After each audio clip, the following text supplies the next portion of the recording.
السلام علیکم ورحمۃ اللہ وبرکاتہ۔ محترم سامعین، آج ہمارا عنوان ہے کہ انشورنس یعنی بیمے کی کتنی قسمیں ہیں اور کیا کیا ہیں اور ان کا حکم کیا ہے۔ زمانے کی جدت کے ساتھ ساتھ ہر چیز کے اندر جدت اور تبدیلی آ رہی ہے۔ اسی حقیقت کے پیش نظر سودی کاروبار اور جوئے کی شکلوں میں بھی خاصی تبدیلی آ گئی ہے، لیکن ان شکلوں کے بنیادی عناصر کو دیکھا جائے تو ان کی اصلیت کھل کر سامنے آ جاتی ہے۔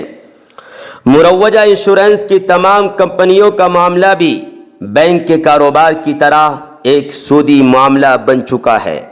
دونوں میں صرف شکل و صورت کا فرق ہے۔ نیز انشورنس کے اندر سود کے ساتھ ساتھ جوا بھی پایا جاتا ہے، اور اسلام میں سود اور جوا دونوں حرام ہیں۔ ان کی حرمت قرآن کریم کی واضح اور قطعی نصوص سے ثابت ہے۔ کسی زمانے کی کوئی مصلحت اس حرام کو حلال نہیں کر سکتی۔ انشورنس میں سود اس اعتبار سے ہے کہ حادثے کی صورت میں جمع شدہ رقم سے زائد رقم ملتی ہے اور زائد رقم سود ہے، اور جوا اس اعتبار سے ہے کہ بعض صورتوں میں اگر حادثہ وغیرہ نہ ہو تو جمع شدہ رقم بھی واپس نہیں ملتی، انشورنس کمپنی اس رقم کی مالک بن جاتی ہے۔ اسی طرح اس میں جہالت اور غرر یعنی دھوکہ بھی پایا جاتا ہے، اور جہالت اور غرر والے معاملے کو شریعت نے فاسد قرار دیا ہے۔ لہذا کسی بھی قسم کا انشورنس کرنا اور کرانا اور انشورنس کمپنی کا ممبر بننا شرعاً ناجائز اور حرام ہے۔ اللہ تعالیٰ نے سورۃ المائدہ آیت نمبر 90 میں ارشاد فرمایا، اعوذ باللہ من الشیطان الرجیم، یا ایہا الذین آمنوا انما الخمر والمیسر والانصاب والازلام رجس من عمل الشیطان فاجتنبوہ لعلکم تفلحون۔ ترجمہ، اے ایمان والو، بے شک شراب اور جوا اور تھان اور پانسے کے تیر یہ سب کے سب شیطانی عمل ہیں اور گندے کام ہیں، لہذا تم ان سب کاموں سے بچو تاکہ تم کامیاب ہو جاؤ۔ یہ آیت کریمہ آپ کو اور ہمیں یہ سبق دے رہی ہے کہ جوا ایک گندا گھناؤنا شیطانی کام ہے۔ انسان کو جوئے سے بچنا چاہیے۔ مسلم شریف کی روایت عن جابر رضی اللہ عنہ قال لعن رسول اللہ صلی اللہ علیہ وسلم آکل الربا وموکلہ وکاتبہ وشاہدی۔ حضرت جابر فرماتے ہیں کہ رسول اللہ صلی اللہ علیہ وسلم نے سود کے کھانے والے اور کھلانے والے اور لکھنے والے اور اس پر گواہی دینے والوں پر لعنت فرمائی ہے۔ مصنف ابن ابی شیبہ میں ہے عن ابن سیرین قال کل شیء فیہ قمار فہو من المیسر۔ اور اس کے علاوہ فقہ کی دیگر کتابوں میں جیسے کہ فتاوی شامی اور دیگر کتابوں میں بھی اس طرح کی باتیں ملتی ہیں۔ سامعین حضرات، آئیے اب میں آپ حضرات کے سامنے انشورنس بیمے کی قسمیں اور ان کا حکم بیان کر رہا ہوں۔ انشورنس یعنی بیمہ مطلقاً ناجائز اور حرام ہے، خواہ زندگی کا ہو یا مکان کا، گاڑیوں کا یا اس کے علاوہ دیگر چیزوں کا، کیونکہ بیمہ یعنی انشورنس میں جوا اور سود پایا جاتا ہے۔ یہ اپنی اصلیت کے اعتبار سے سود سے مرکب ہے، اور اسلام میں سود اور جوا دونوں حرام ہیں۔ اگر مدت مقررہ سے پہلے بیمہ دار کی موت یا املاک کا نقصان ہو جائے تو کمپنی کو نقصان ہوتا ہے۔ اگر وہ پوری قسطیں جمع کرا دے تو کمپنی کو فائدہ ہوتا ہے، اور یہ کسی کو معلوم نہیں کہ قسطیں پوری ادا ہو سکیں گی یا نہیں۔ اور سود اس لیے ہے کہ بیمہ دار اگر پوری قسطیں جمع کروائے تو اس کو اس رقم کے ساتھ سود دیا جاتا ہے۔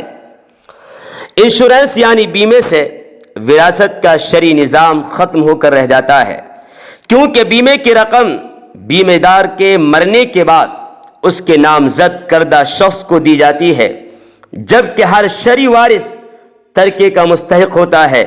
جو چیز قرآن و سنت کے نظام کو درہم برہم کرنے والی ہو وہ کیسے جائز ہو سکتی ہے؟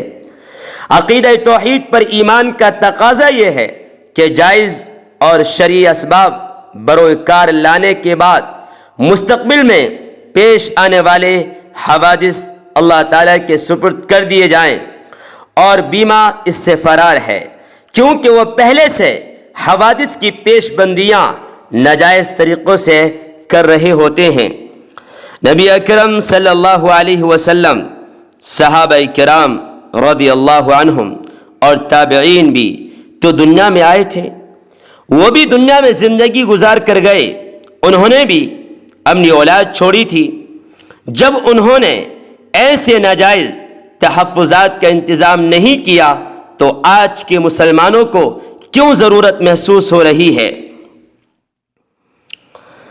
اور جہاں تک تعلق ان لوگوں کا ہے جو یہ بات کہتے ہیں کہ انشورنس اور بیمہ جائز ہونا چاہیے، میں ایسے تمام حضرات کو خطاب کرتے ہوئے کہتا ہوں، اے لوگو، تم سادہ لوگ انسانوں کو اپنے شکنجے میں پھنسانے کا ایک ہیلا کر رہے ہو، کیونکہ بیمہ کمپنی اگرچہ اس رقم سے تجارت بھی کرتی ہو لیکن اس کے منافع میں ایک متعین اور طے شدہ حصہ بیمہ دار کے کھاتے میں ضرور جاتا ہے، اور یہ بلا شبہ سود ہے جو حرام ہے، کیونکہ اصل رقم کے علاوہ متعین اور طے شدہ منافع کی ادا کرنے کا نام ہی سود ہے، اور اگر یہ نفع اور نقصان کی بنیاد پر ہی قائم ہو تو پھر بھی بیمہ کرانے والوں